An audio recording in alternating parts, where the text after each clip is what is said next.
savings. This will result in larger class sizes and potentially impact our children's learning. Option 2 is increasing tax levies, which tonight just finally got presented. I did not see it presented at any of the last 2 meetings. However, I still think it's under-addressed. I think that there would be more people in the community who would be willing to increase their tax levies in order to fund the school. And option 3 is switching to a 4-day school week with an estimated cost savings of $150,000.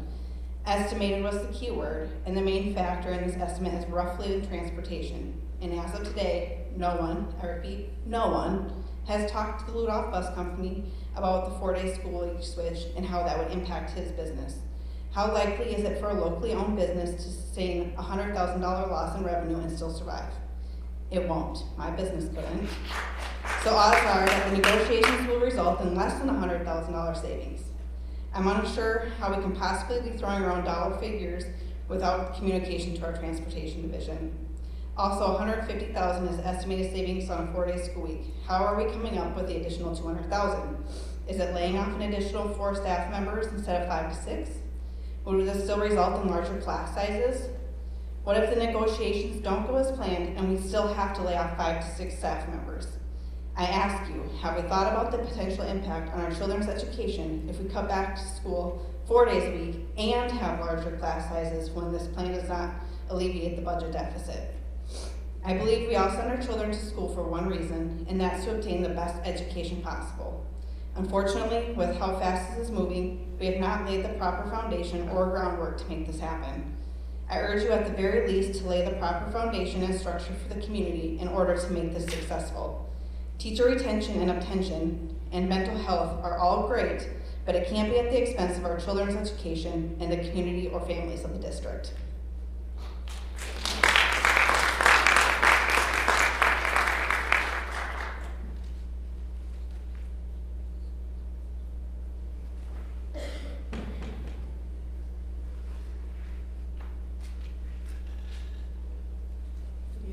I have 4 grandchildren that are in the school system, 2 that are second graders and 2 that are first graders. Right now, with the bus system the way it is, one of my daughters lives out in town, rural. Bus comes through there at 6:40 to pick them up. If you're gonna start school another 15 minutes earlier, they are getting on the school at 6:20, 6:25 on that bus. They are not getting dropped off until 4:30, 4:45 if you are extending that day also. That's a long time for those little ones. And my concern is that, how it's affecting them. Also, the research studies have shown that the attention span of a 6th, 7th, 8th grader, or 6th, 7th, or 8-year-olds is approximately 16 to 24 minutes. That's their attention span. Of course, it increases as they get older, with 16-year-olds and older having approximately 32 to 50 minutes for their attention span. So you start adding on additional minutes.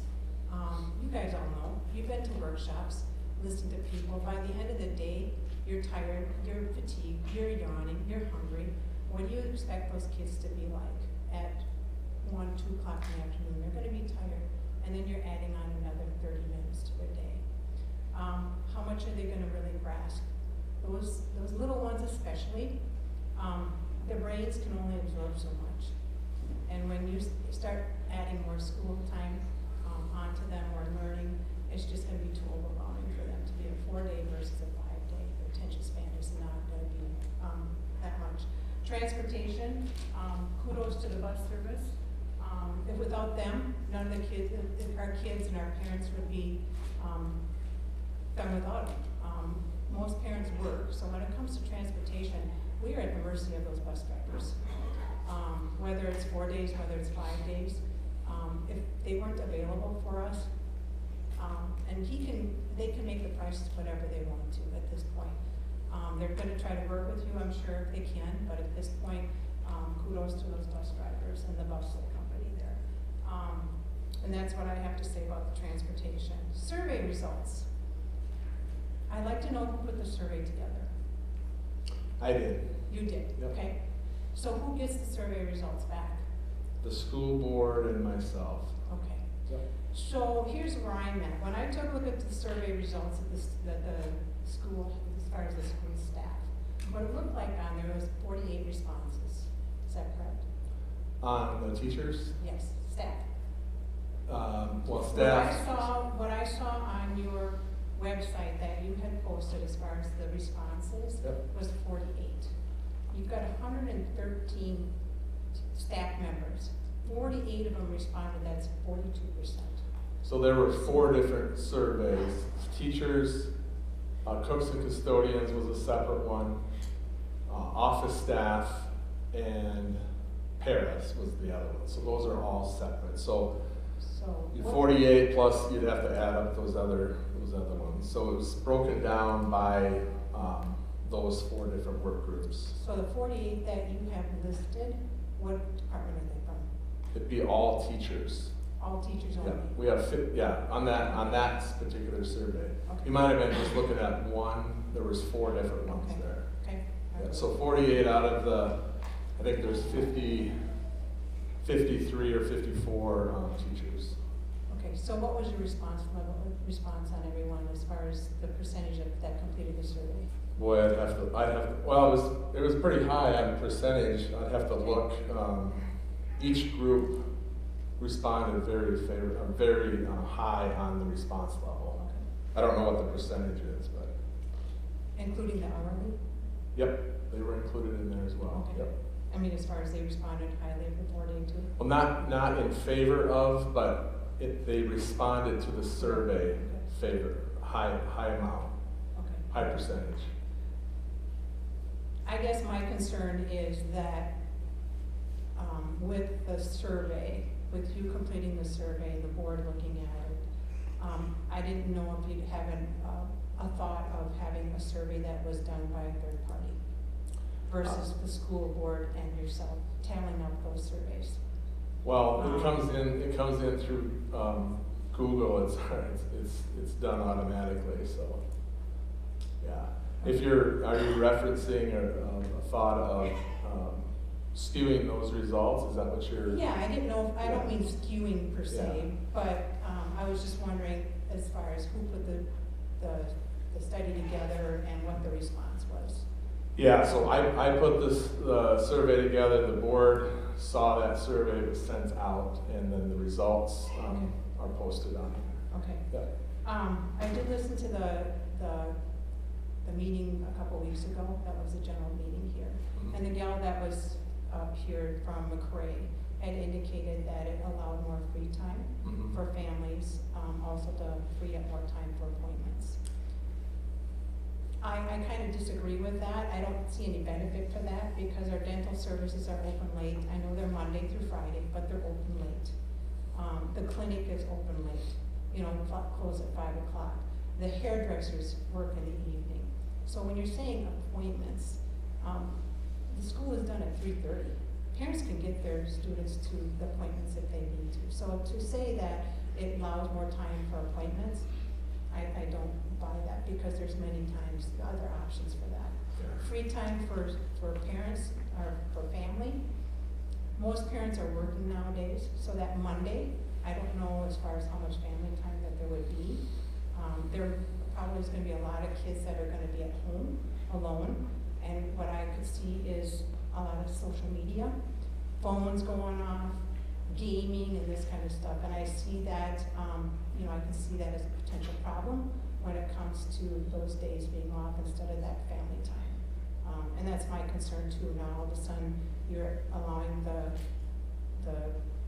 children and teens to do a little bit more gaming at home and more social media other than dealing with a structured system in a school system. Bullying can happen on a social media also. So when it comes to decreased bullying, it's, with seeing with the 4-day versus the 5-day, bullying can also occur in media.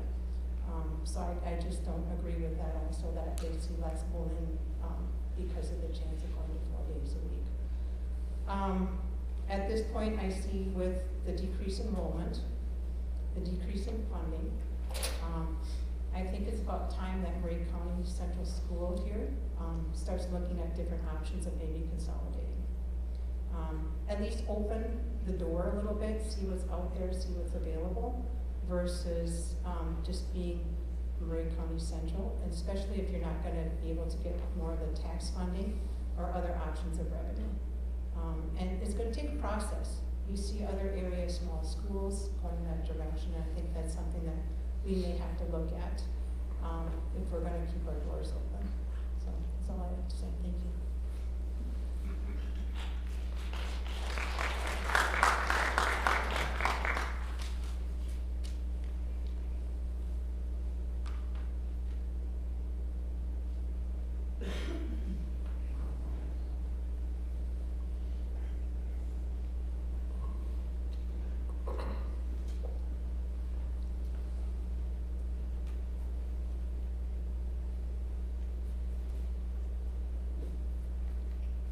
How are you guys?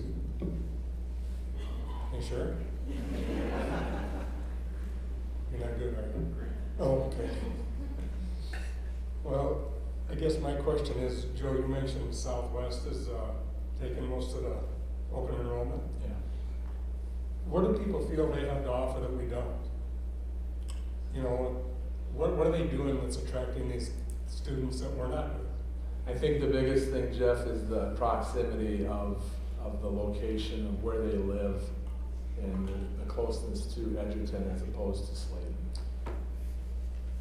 Yeah, and I guess I can't dispute it. I'm not gonna argue it. This is your profession, not mine. I'm just asking the questions. Yep. But if you're doing something that you're that much better at, that little bit of proximity, my kids, I feel, would come here. Mm-hmm. I don't care if it's an extra 10 miles, 5 miles, 7 miles. If it's that much better over here, that's where they're going.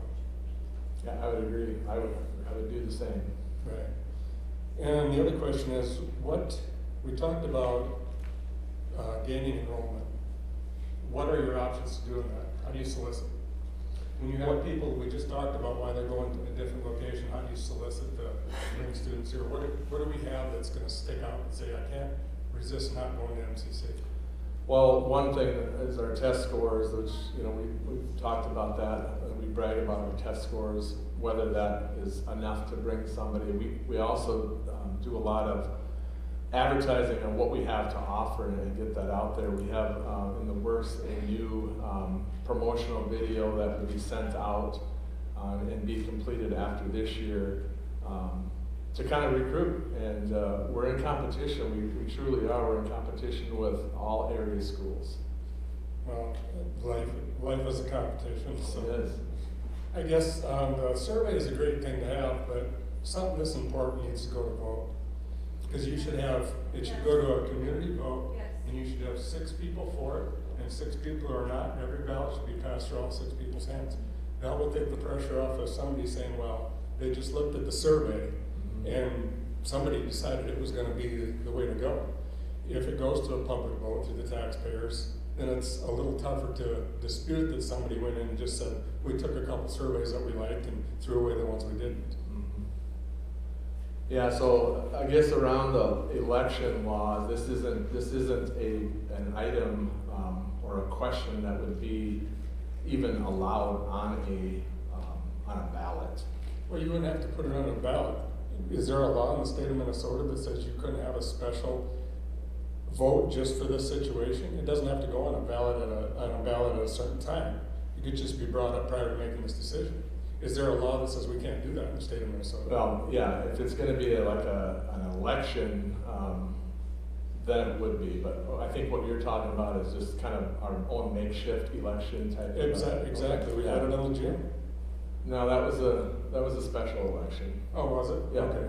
Yeah, any bond or referendum is a. But is there anything stopping it, the school district saying, this is a very important situation, we don't want any doubt on whether people were for this or against this, this is the way it's gotta go to make clarity? Yeah, I don't think there's any law against that. I mean, I don't know how that would look if that's ever been done, but that particular, what you're talking about, is different than a ballot election. It has to be done through the state. So yeah, I don't know, Jeff. Well, I guess I would want that if I was in your shoes, because if somebody says, well, Mr. Meyer, I think he was just promoting this, I would want that off my back. And that's one way to clarify. Well, it went to a vote, and this side won, this side lost. Yeah, that, yeah, I've heard that. It's disappointing because that's not what I'm about. Well, I'm not insinuating that. I'm No, just saying- you're not, but I know that I've heard that. So. Right, but the other thing you noticed, you've had, somebody was brought here that was pro 4-day. And when you look at all the schools, what do they have in common? They did this because financial reasons. Mhm. Well, if it's the best thing for a student, shame on us for not doing it when we were financially solvent. If it's the best thing for them, it should be done regardless of money. And that's what they found is, after doing it, they found that they're not going back because they're financially okay now, but they see the benefits. Yeah. And, to your point about bringing someone in that's pro 4-day week, I think it was more on an expert that's been through it and gone through the process of, and talk about those pros. I also think there's a lot of people out here that are experts in raising their children. Anybody out there knows that you don't give a kid more time off and expect good things to happen. It doesn't work that way. Jeff, I would say that was part of the point of our survey. There's a question in there that says, are you in favor? And everybody in the public is free or is able to take that survey. So, Can you just step up to the mic so we can hear you?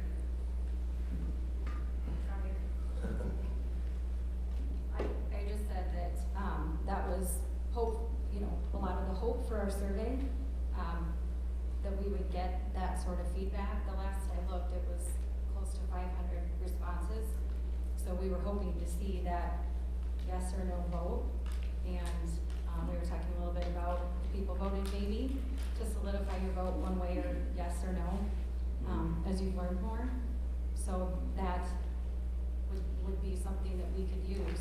Like you said, we can't do an official ballot vote, but that's an opportunity for people to vote yes or no. Yeah, I guess the only other thing I had is, you guys focused on the transportation side. I'd like to know, as a business owner for Ludolf's, what are they supposed to do on that day off? Are they supposed to call their insurance company and let the insurance go stagnant for a day on those buses? They can't.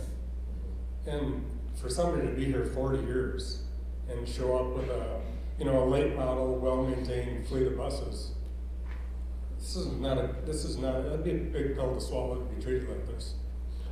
Yeah, so one of the things would be that transportation, if we would partner with Chautauqua Environmental, that's an option.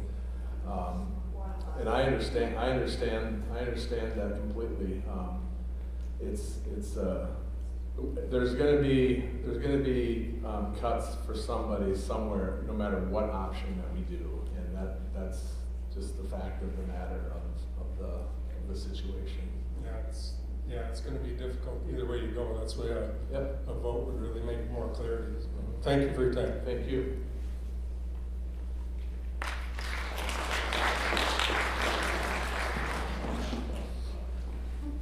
I do just want to piggyback off of some of his comments that Ludolf's also have to do some of the same things that the state of Minnesota has mandated. ESST, unemployment for those bus drivers, they have costs still behind their business on that day off. They have to pay their employees that time. They earned it, that's part of being a Minnesota resident. And also then, just that you guys are aware of the public, if our open enrollment, number one thing is to Southwest Christian, they just passed a referendum to increase their school size or build onto their schools so that they can hold more people. So we're throwing the option out there to end up having more of our students open enroll into a private school that we have to pay the transportation to get them there. So just to let you know, the referendum passed over there that they are expanding on Southwest Christian.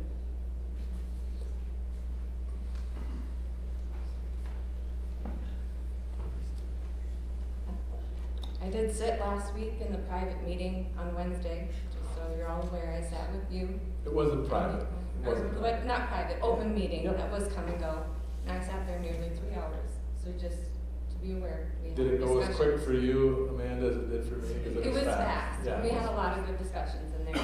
And I just want to let people know and encourage all of the members of our community to take the survey, because I don't think that that's been very clear until Lauren just said it now. There are people that are confused. Everybody that's a taxpayer of our community should go take that survey, because it affects our community in economic ways. And if you're a business owner, you understand, especially if you're a business owner who's a service-based business owner, because if we as parents have to have that come out of our pockets, that's less that we can support our other local businesses. I'm sorry, but we are not in a place to be set up for this. If we're doing this because of budget cuts, please understand that we have a 100-year-old school. That's the first issue. Number two is that we are an agriculture-based community facing our worst economic times that our generation has ever had to face. So also understand that.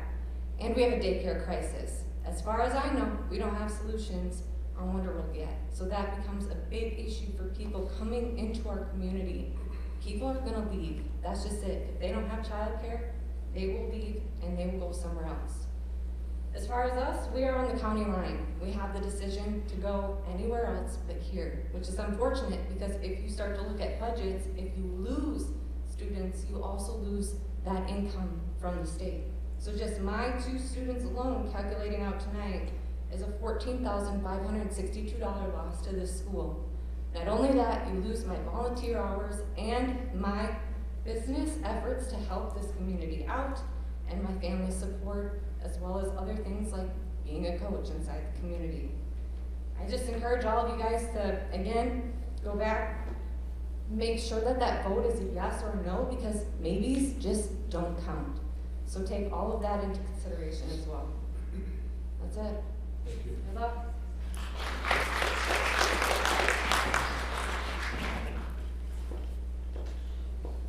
I would echo the, taking your opportunity to take the survey and provide that feedback, because that's the information that is going to be vital for the board.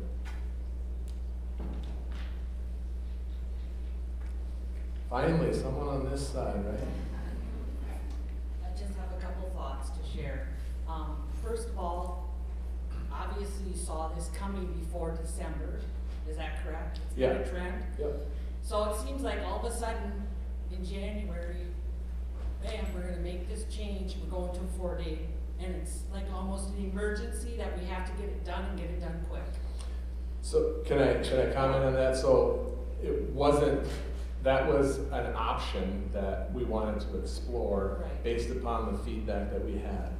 So it wasn't a decision that had to be made, but it was one option. And on the survey, which I don't feel it's communicated to the wider area, other than if you aren't on the MCC website, you probably wouldn't know it unless you read it in the paper the week or 2 before. Personally, when I went in to take it, I don't have a Gmail account, so I had to set one up, and there's probably a lot of other people that don't. And so I think if you could have sent something out to the shareholders or something to inform them and make a better option. And then my last thought is, Ludolph's, it's like, we stick behind them 100%. They put their heart and soul in that bus company. You know, from the minute they came here, their family has sacrificed a lot for those buses, and I think that we should be treating them with a little more respect. Thank you.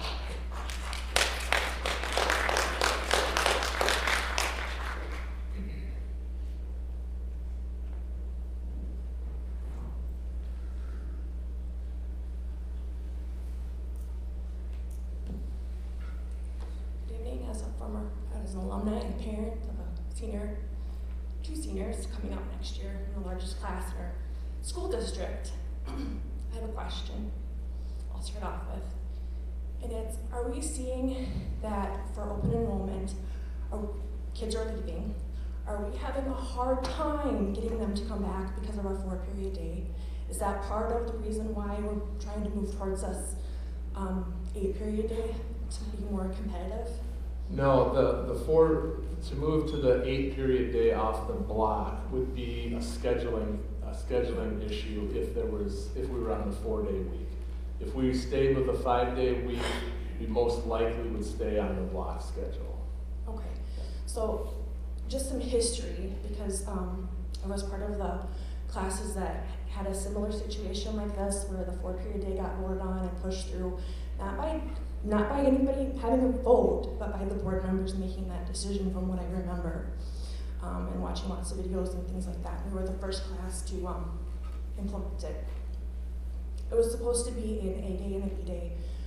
We were, the class of 99, the class of 2000 were pretty large classes, and we had declined enrollment, similar to this, similar situation, and that was their, I guess, way to make it work. And it was supposed to be an A-day and a B-day, so you always had those classes rotating all the time throughout the whole year. So when you took your ACT tests and all those different things, you always had your classes always working together, not one and one, 6 months apart. It was supposed to be like that. Now it's an A semester and a B semester. And part of the reason I think they did that was because they could save on staff. Was it good or bad? 25 years later, I don't know. But we're in a similar situation, and we're forced to make another decision that is gonna maybe take 25 years to get back to where maybe we're more competitive with our constituents. And I just want us to think about it, and think about it hard, and make the best educated decision, and not the fluffed version that we did 25 years ago. Thank you. Thank you.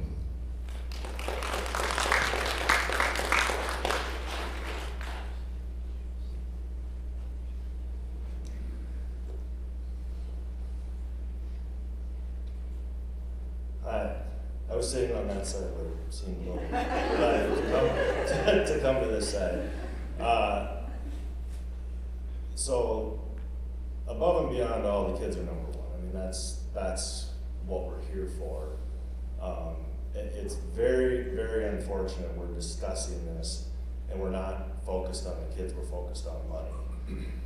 I don't feel like something went right here. Like somebody had asked, I mean, obviously you guys knew about this, or Mr. Meyer, prior to December, and what I would have really liked to have seen. Well, first of all, I had no idea we were in financial despair. Apparently that isn't making the paper good enough. I don't come to any meetings or anything, but we had an opportunity. Why didn't we go for a referendum just this last November? I mean, that's my big question. Why didn't we do that? Because, like, if you look at, you showed the average cost of what it would be for a size household, anywhere from $400 to $500. Well, anybody that has to bear the cost of daycare, that's going to far exceed that. And unfortunately, those people are the ones that already are kind of stressed to the financials anyway, because they're already doing daycare in other situations. I mean, other times. So no matter what it is, I mean, we're trying to make up money here. If we would have done a referendum in November, like I believe that's what we should have done, and this should have been brought out long before now. Well, first of all, we would have gotten that vote, Jeff, that you were talking about. That would have been the vote in November for the referendum. And that financial burden would have been spread out amongst all of the taxpayers. Now the financial burden is going to be placed on the parents with young kids.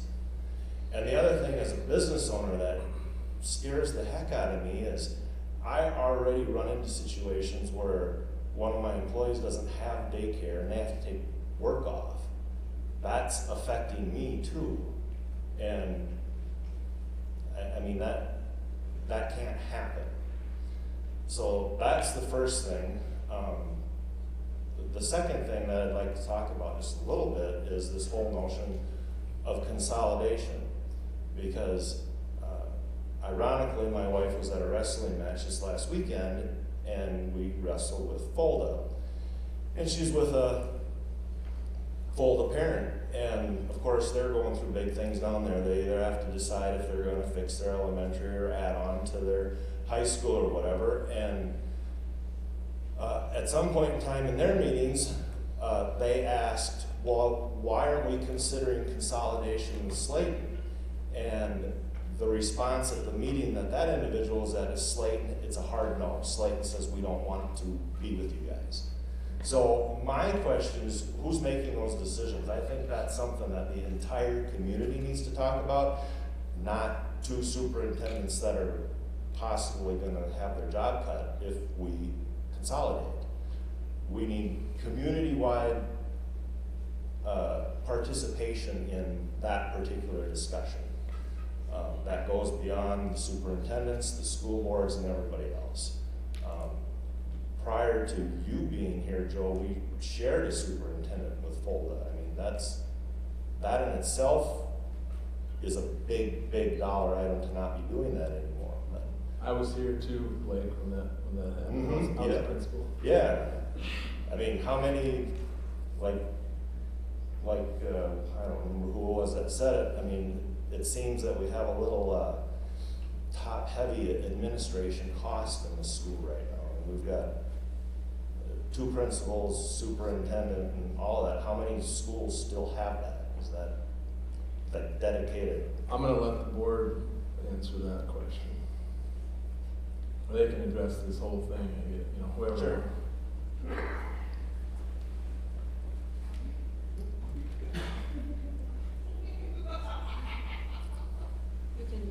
Somebody else can come chime in if they want to, but, I know we have several school districts around us that have the same administrative setup that we do. And, RTR, TMB, some other schools around us have a superintendent and 2 principals also, dedicated to just their school. It's really hard, I feel like, to compare. I mean, Joe, you've been here 14 years, Yep. 13, 14 years. And the things that he has to do, which are some of the things that we talked about probably didn't exist 13 or 14 years ago. And I think the demands of the job and the job of our teachers and everybody is in a completely different world than it was 13 or 14 years ago. We have administrators that have to write grants. It's a whole list of things that I think we don't realize. I think our administration and our staff does a really nice job of, we've made budget cuts for several years in a row now. And I commend our administration and our staff for making it seem like nothing had changed, because they just continue to do their jobs and pick up the pieces and have made it really, really seamless from the outside. And I think we're to the point where these smaller incremental budget cuts aren't gonna get us where we have to be for next year. And Thank you, and I get that.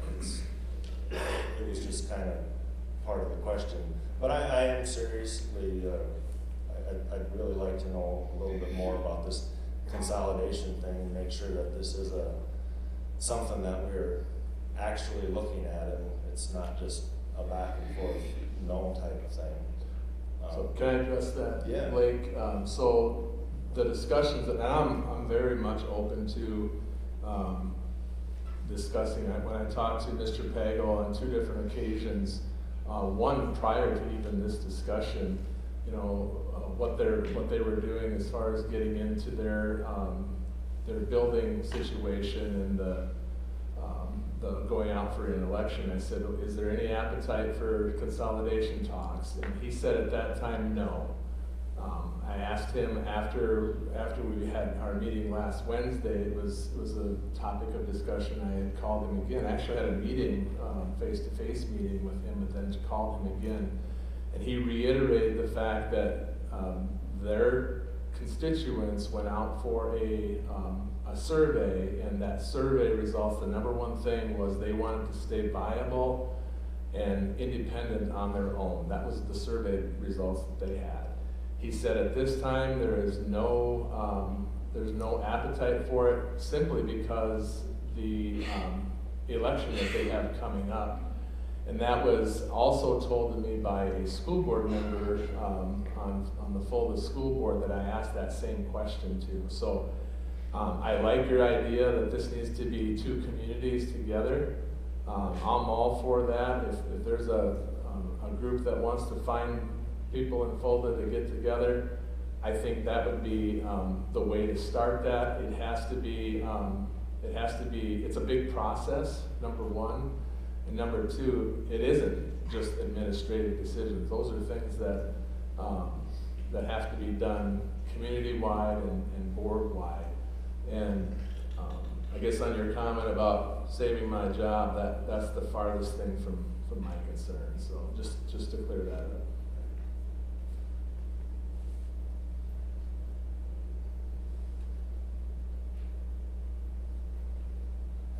And you're 5 minutes over. Yeah, I guess that's about all I have. Thank you, guys. Thanks.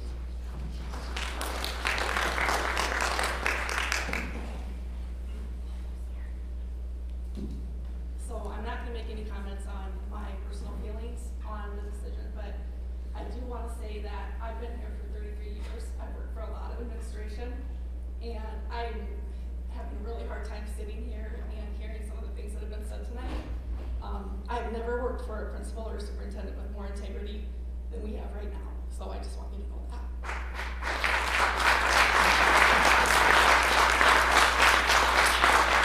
I just wanted to chime in. I received a text message from someone who works from the Tracy School District. I grew up in Tracy.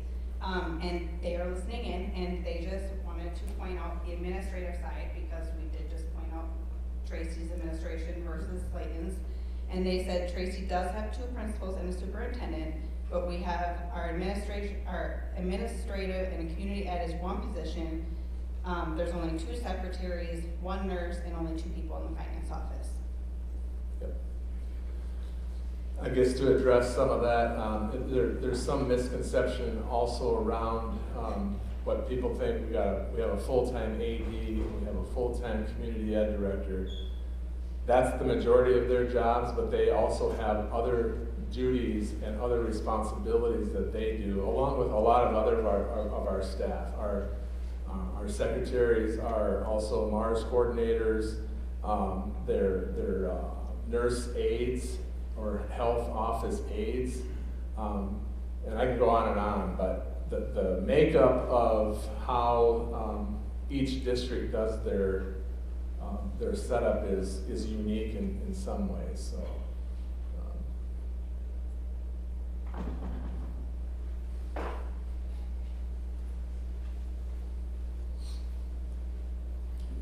I know everybody in this room, and I hate when we talk about Mr. Ludoff cutting $100,000.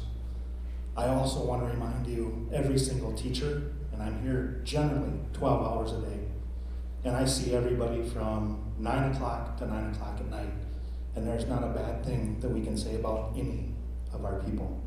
Every teacher is here because they care about kids, every one of them. And so when we think about Mr. Ludoff, when we think about paras, when we think about teachers, those are lives. If I have to be cut because it's going to better our students, I will volunteer, because that's where I come from. This is a calling for a lot of our people. I have really good memories of a lot of bus drivers. One that's upstairs is looking down on us right now. Please pray for everybody here. 380 isn't going to go away. No matter how we do it, these guys, no matter how it's done, have a very difficult decision. And us, as a community, the sign says it best. It's a great place to live. When we question why people are going to Southwest Christian, I question why they're not coming here. That's a private school. Our test scores are better than anybody's. I want to beat every one of them in athletics. We are MCC. If they don't want to come here, that's on them. But we're gonna build, whether we cut $380,000 or not, whoever's left here, I can guarantee you, your kids are in good hands.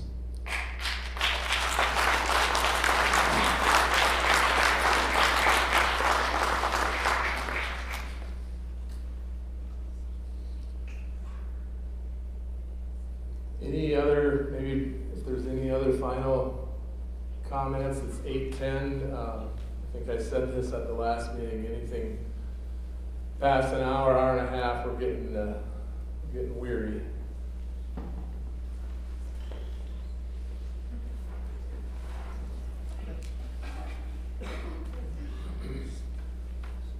I just want to end it with the way that we ended our conversation last Wednesday. If we go to a 4-day school week, we can never go back. So just remember that. Because, no, I'm just saying, it's hard to tell the kids after doing a year or two. It will be hard to say, hey, guess what? Now you get to go back to a 5-day school week. It'll be hard for these parents who've made the daycare changes to have to figure that all out again to go back to a 5-day school week.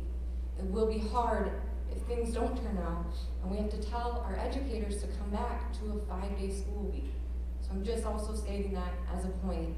It's a really big decision to make because once you go there, yes, I understand we can make that decision to go back, but realistically, is it gonna be that easy to explain that to your children and to your staff members? That's it.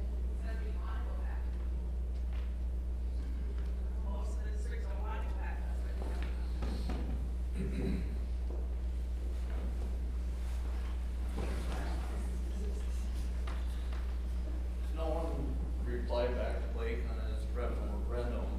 Why wasn't that addressed last fall? Why didn't we do a referendum? Anybody on the board wanna? When RTR can get $34 million for a school, and we can't even do it to increase your budget. I guess the biggest thing is we have two referendums currently. We're always looking out for the taxpayers, and yes, there are plenty of you that probably would vote for that, but there are plenty of other people that, I mean, it has to pass, and that's the Yeah, you didn't give them the option to make it pass. What's that? You didn't give them the option to make it pass. Right, because of the situation that we're in, on the two referendums that we currently have out there, and the opportunity to also look at where our numbers are and if there's room for budget cuts before a referendum would need to be looked at.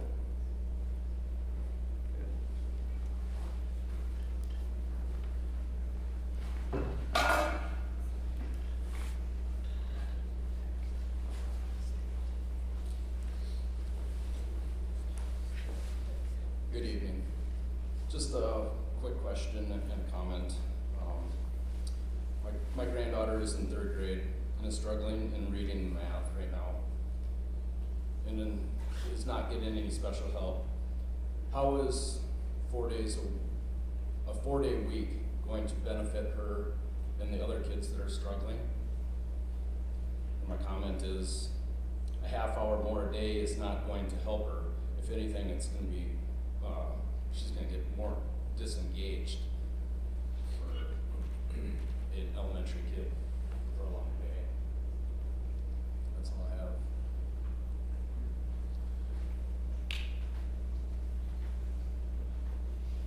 So addressing the days, if they are on an IEP or special education, those are spread out between the 4 days and if they were on the 5 minutes or the minutes on a 5-day week, they would have to be addressed in those 4 days. Yep.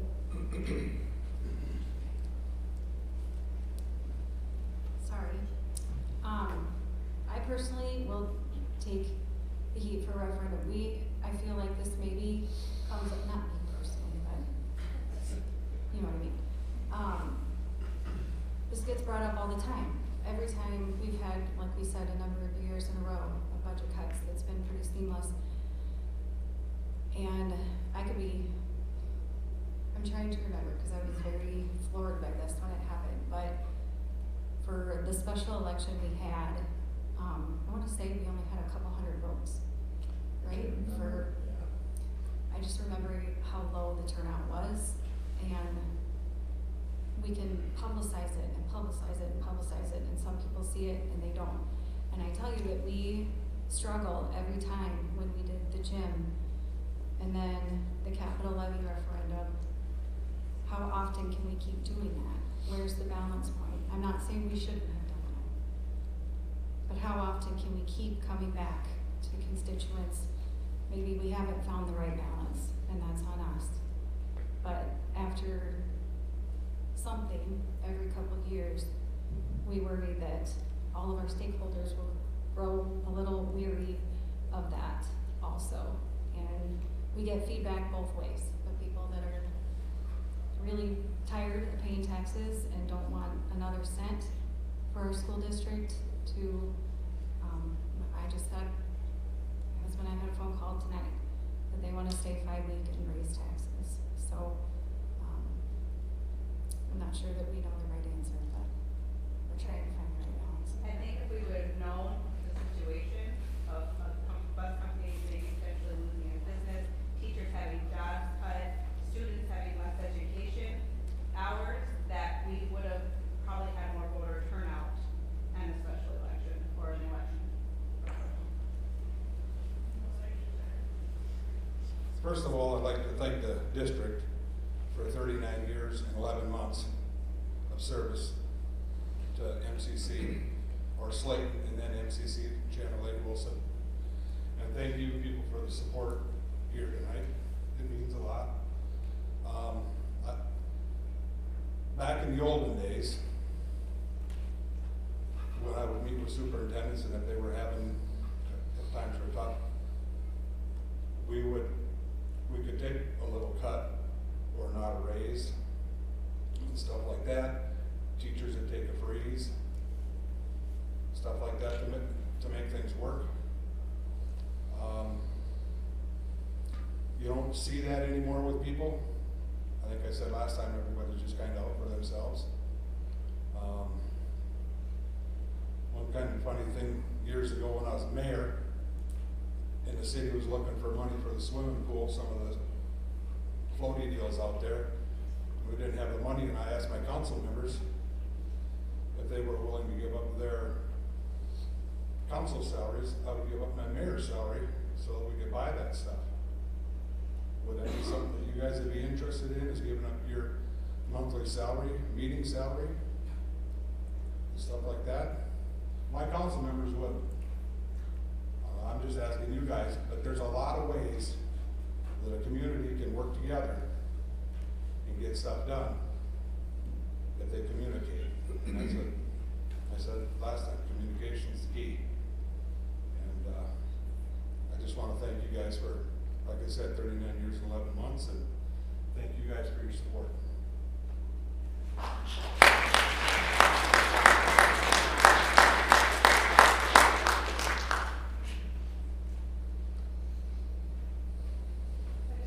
We have done that at the hospital, where employees have, as far as we have decided in the past, and Heather, you know, that we have decided to not take a pay raise so that our employees can still continue to work and not lose their jobs without those cuts. So at the hospital, we have done that.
We currently are one para short and another one on our way out because they don't make enough money an hour. They don't make a living wage.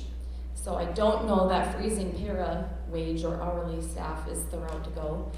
And I'm quite certain I could go 30 miles down the road and make an extra 10 grand a year just starting.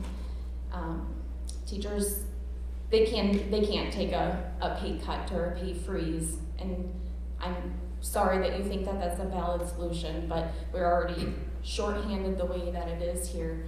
And teachers are already showing up way before they're supposed to be here, staying way after, spending extra time helping students who need it, doing absolutely everything they can on the short salary that they are on already in our district. So to compare with other surrounding districts around here, what's going to keep teachers here, you know? I urge you to think hard about that versus recommending a pay freeze for everybody here.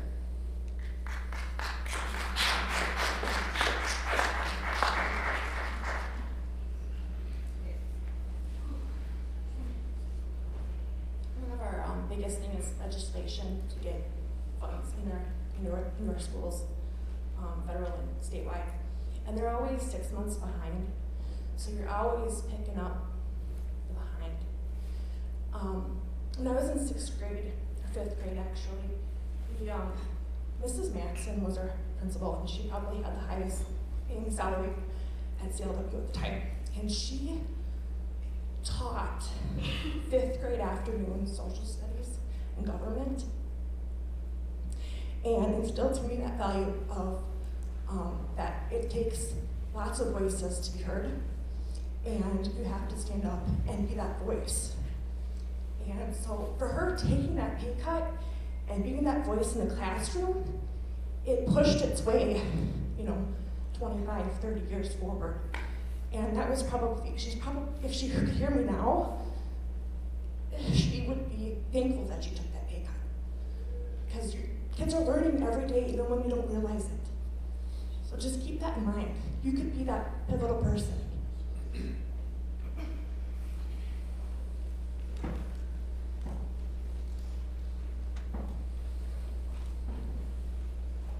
She's also on our wall of weakness. Good evening. We're just about ready to be done here, right, Joe? I think so, I didn't want yeah. to stand up, but I just wanted to just have one last comment to the board and the administration and the school staff, teachers, and everyone. I commend you for the work that you're doing. This is a very, very hard decision to make. It's clear it brings a lot of emotions in people, understandably so, because we're talking about our children. I have 4 grandchildren that are going to be now, 2 of them are in school. So I just urge you all to give it some thought and consideration and put yourselves in other people's shoes. And again, it's not an easy decision, and maybe, Joe, maybe it has moved a little bit faster than it should have or could have. There's other things that could be considered to cut instead of doing this. But you can't deny the data that's shown from the schools that have gone to that model and their success. We're great here. I mean, look at our scores. We have a lot to be proud of to our school district and everyone. That is phenomenal. But they've stayed in that model because it's worked for them. And I just, I don't think we should just blanket cut it off, because if it wasn't working, we'd hear about that too, right? The data's there from the State Department of Education about this, schools aren't going backwards. And so I just want to say thank you to the board and to the administration for the work that you're doing, and urge you to give it maybe more consideration and keep all the options on the table is all I want to say. So thank you.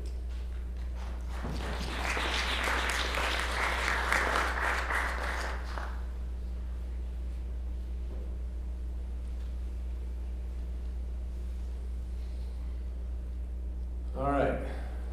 Any other finals? Pushing 2 hours here. I want to thank everybody for coming. Again, if you haven't taken the survey, please do so. If you have felt that you need to change, if you voted a maybe, I would encourage you to go back and and choose yes or no, and encourage others to do the same. Thank you for coming, and have a great evening. Hopefully it's not.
Right.